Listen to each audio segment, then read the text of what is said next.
keluarga Indonesia, apa kabar? Senang sekali saya Astia Dika bisa kembali menemani Anda di Kumpul Keluarga.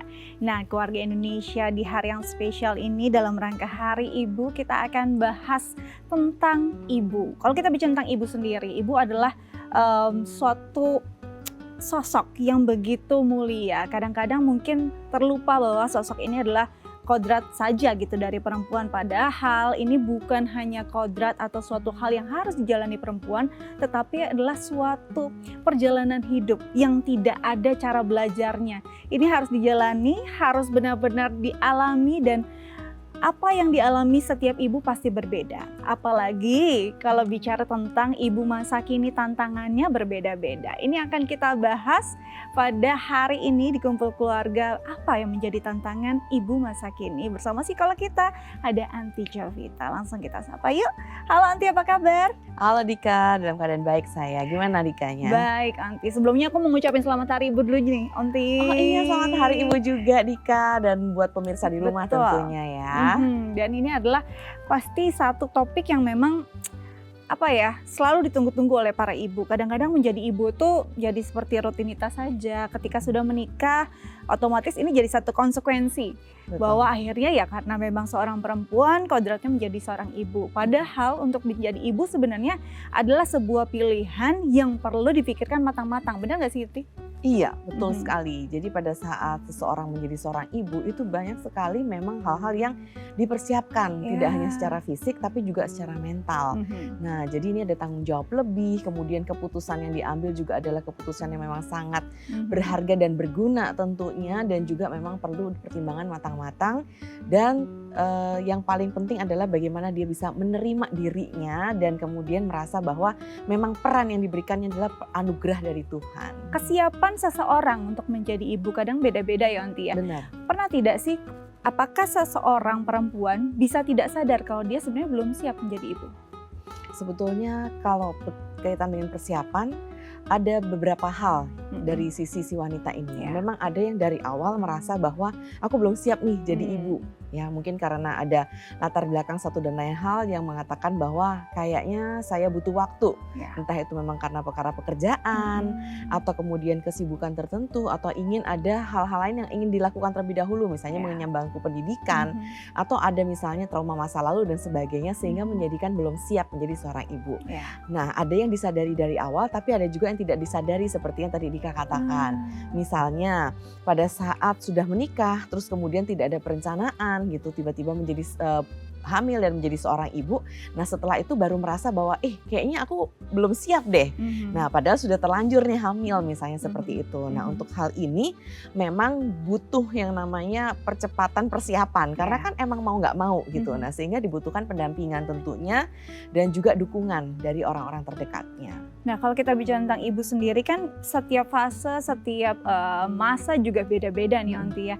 Dan kadang-kadang mungkin kita bingung harus belajar dari mana. Kalau kita bicara belajar jadi ibu, kadang-kadang kita belajar dari ibu kita. Tapi pas kita aplikasikan ternyata kok nggak cocok gitu ya.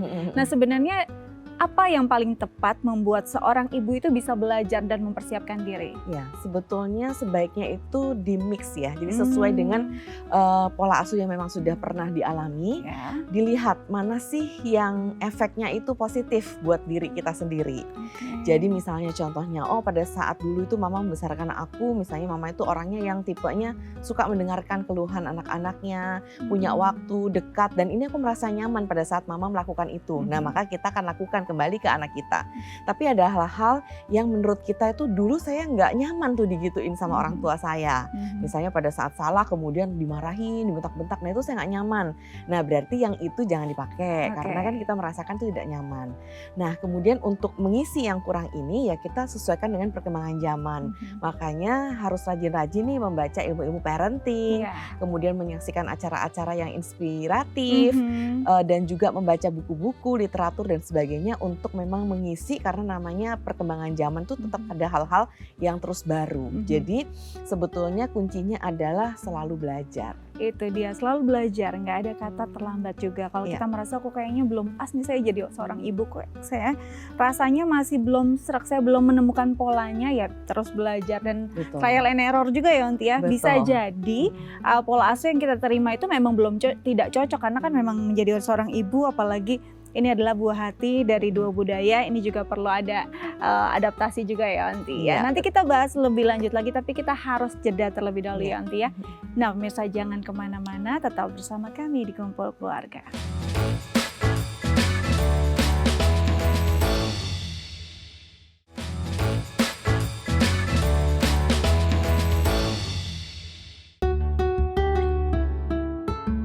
Ya pemirsa, kembali lagi bersama kami di Kumpul Keluarga, masih membahas tentang tantangan menjadi ibu masa kini.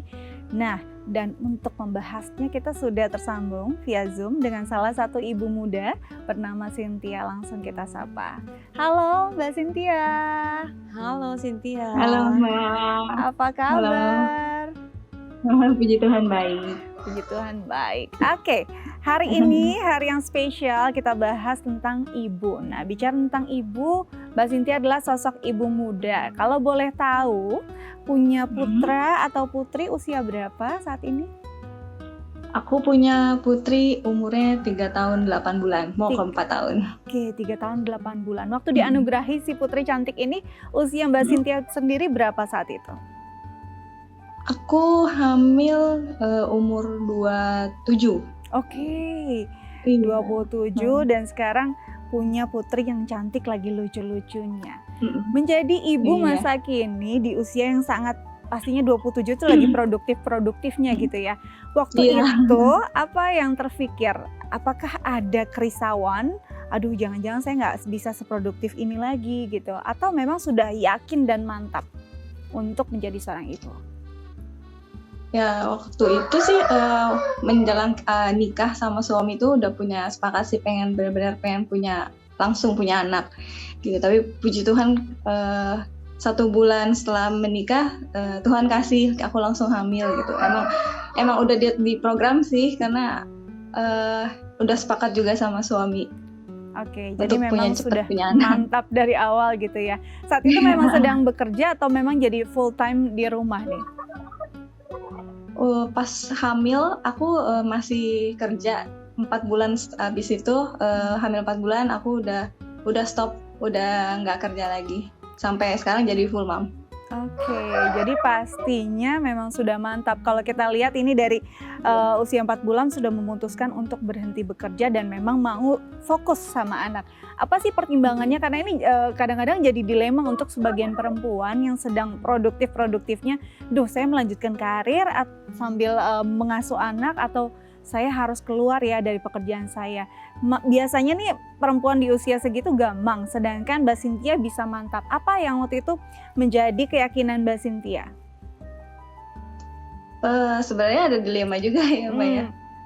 Misalnya dari biasanya kita kemana-mana sendiri, bisa kemana-mana. Sekarang kan kalau pas hamil tuh bawa di perut kan berat, terus gimana ya nanti masa depannya nanti pas udah lahir gitu. Tapi kalau pribadi aku lebih percaya, misalnya aku lebih ngurus anakku sendiri gitu.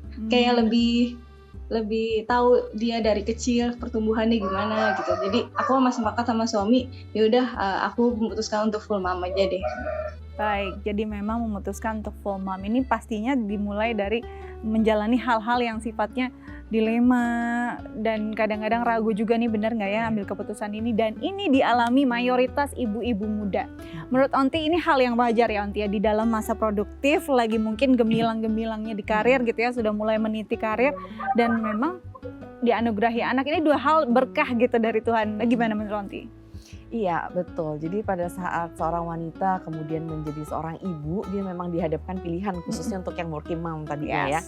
Apakah berhenti dari kerjanya dan kemudian full mom seperti Cynthia, atau memang tetap terus bekerja dan kemudian menggunakan misalnya jasa pihak ketiga, entah itu orang tua atau kemudian pengasuh untuk merawat anaknya pada saat dia bekerja. Nah, memang dua-dua pilihan ini apapun diambil pasti akan ada dilemanya. Pasti banget ya. Nah, tapi harus diingat bahwa apapun pilihan yang diambil itu dua-dua benar kok gitu. Jadi jangan sampai kayak menyalahkan diri, terutama biasanya kalau misalnya contohnya tadinya yang sudah produktif, working mom, kemudian tiba-tiba dia di rumah merawat anak, itu harus dipahami bahwa ini pun pekerjaan loh, ini mulia dan ini juga berat gitu, sama seperti working mom yang lain. Nah, jadi perlu disyukuri bahwa oke, saya bisa merawat anak sendiri. Tidak perlu untuk dipersalahkan, misalnya ini gara-gara saya jadi ibu nih, makanya saya nggak bisa bekerja lagi gitu. Nah, berikut pula sebaliknya. Tidak usah rasa bersalah kalau misalnya contohnya kita memang punya keperluan untuk tetap bekerja. Dan kemudian kita melihat ibu-ibu lain kok bisa ya sama buah hatinya 24 jam terus merasa bersalah. Aku bukan ibu yang baik dan sebagainya. Itu enggak. Jadi dua-dua itu punya sisi yang positif dan dua-duanya untuk disyukuri. Nah, itu dia, dua-duanya pilihan yang tepat sesuai dengan kondisi si ibu sendiri dan juga keluarganya. Nah, Cynthia, apakah setelah memutuskan menjadi full mom, tantangannya berhenti sampai situ? Pasti enggak nih ya, menjadi seorang ibu, apalagi ibu muda. Cynthia sendiri belajar dari mana sih modelnya, mungkin pola asuhnya, dari manakah Cynthia mengadopsi pola-pola asuh dan juga sosok seorang ibu? Aku menghadapi sendiri ya nih Mbak. Aku sebenarnya udah nggak punya mama dari umur 15 tahun. Ya, terus suamiku juga mamanya udah meninggal. Jadi ya aku belajar otodidak aja dari saudara-saudara atau dari teman-teman yang udah dahulu punya baby gitu. Mungkin ya fase-fase awal ya masih mengalami baby blues dan kok kayak gini ya ternyata punya anak gitu. Tapi ya aku ngobrol sama orang-orang terdekat, keluh kesah aku. Jadi dari diri aku punya tenaga gitu untuk ngelakuin semuanya itu gitu, untuk menjalani semuanya itu. Baik, jadi memang butuh support system yang luar biasa ya Onti ya. Iya. Kalau dilihat di awal-awal masa menjadi ibu, di awal-awal kehidupan si baby atau si buah hati ini banyak sekali ibu sekarang yang memang akhirnya mengalami baby blues. Ibu yang merasa ini kok ternyata menjadi ibu selelah ini gitu. Ini perasaan-perasaan yang wajar sekali muncul dan memang support pasangan begitu penting gak sih Onti di dalam awal-awal atau masa-masa pertama menjadi seorang ibu? Iya, jadi tentunya memang pasangan itu adalah pemegang support system yang paling utama. Karena memang kalau dari segi kita kan merasa ya ini kan anak berdua, anak bersama. Jadi setidaknya bisalah namanya membagi yang namanya perasaan, saling mendukung, saling mensupport. Kemudian juga ada pekerjaan-pekerjaan yang untuk membesarkan buah hati, misalnya contohnya pada saat berbagi jam tidur, memberi susu dan sebagainya. Setidaknya idealnya pasti kita akan merasa senang kalau suami mau diajak berbagi gitu. Tapi harus diingat bahwa nggak semua kondisi kan semua ideal ya dan sama. Jadi memang misalnya ada beberapa yang mungkin karena satu dan lain hal tidak ada gitu si suaminya ini. Nah itu nggak masalah, tapi kita setidaknya tahu support system mana yang paling dekat yang bisa kita percaya dan emang itu memegang peranan penting bagi kita. Bisa jadi ibu kita misalnya, bisa jadi saudara kandung kita, atau bahkan bisa jadi itu sahabat kita.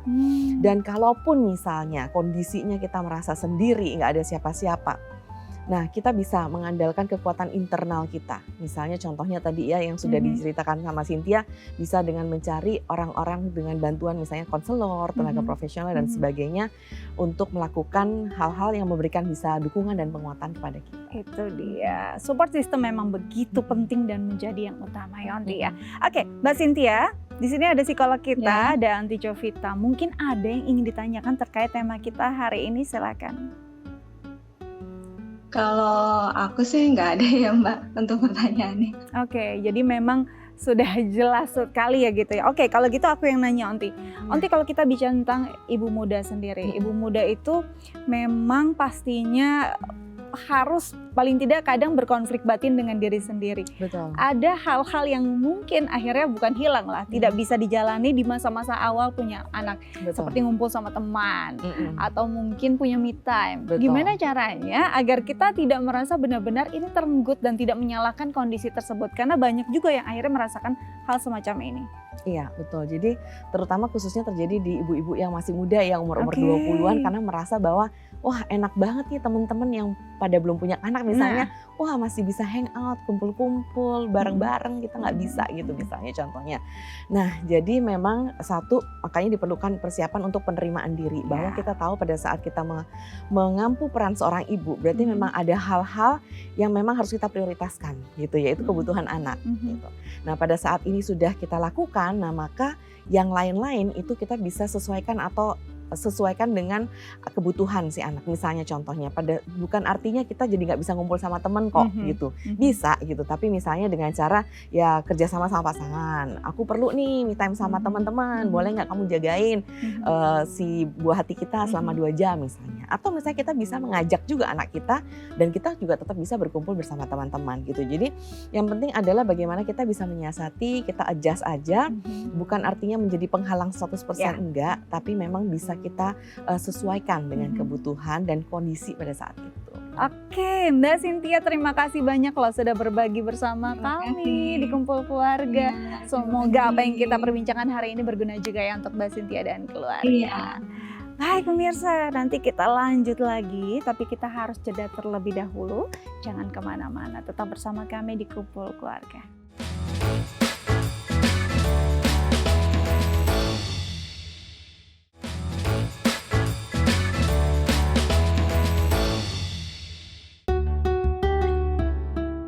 Ya pemirsa, kembali lagi bersama kami di Kumpul Keluarga, masih membahas tentang tantangan menjadi ibu masa kini. Kalau kita bicara menjadi ibu masa kini, bukan hanya belajar dari orang sekitar nih, tapi juga belajar dari media sosial. Ini jadi sering banget ya Anti ya.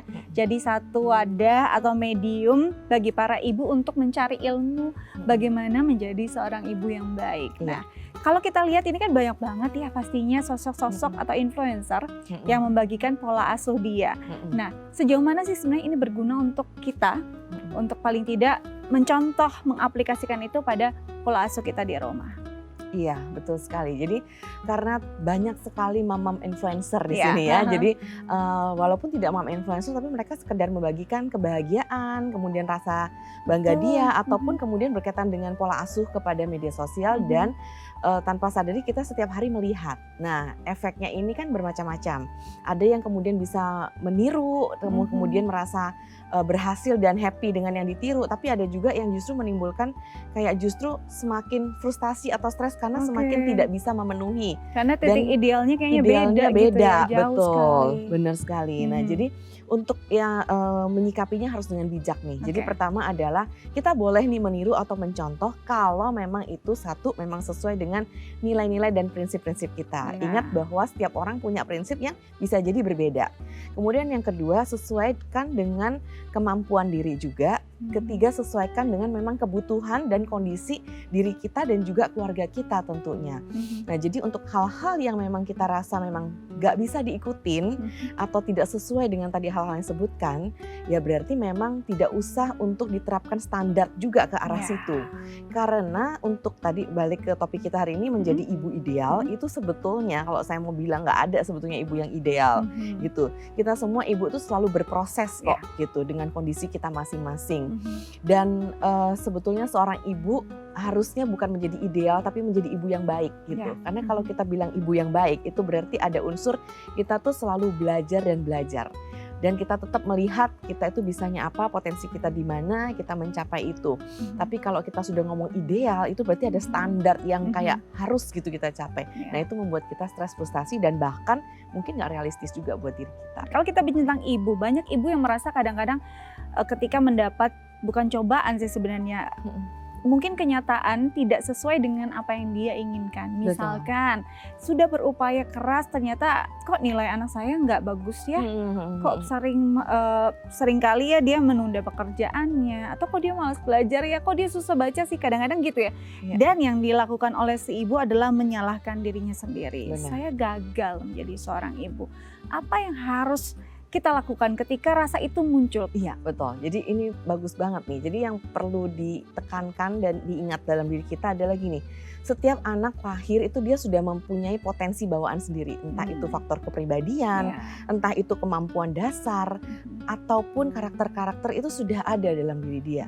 Jadi misalnya dalam perjalanannya ternyata kita misalnya contohnya sudah ngajarkan kemandirian, kedisiplinan, tanggung jawab, tapi tidak berjalan sesuai dengan rencana atau kehendak kita. Itu kita harus istilahnya legowo gitu ya, ikhlas. Karena kita tahu bahwa itu semua bukan hal yang 100% ada di dalam kendali kita. Ada hal yang memang sudah menjadi dasar dari anak tersebut dan biarkan anak tersebut juga berproses gitu. Jadi jangan mensabotase proses dari anak itu.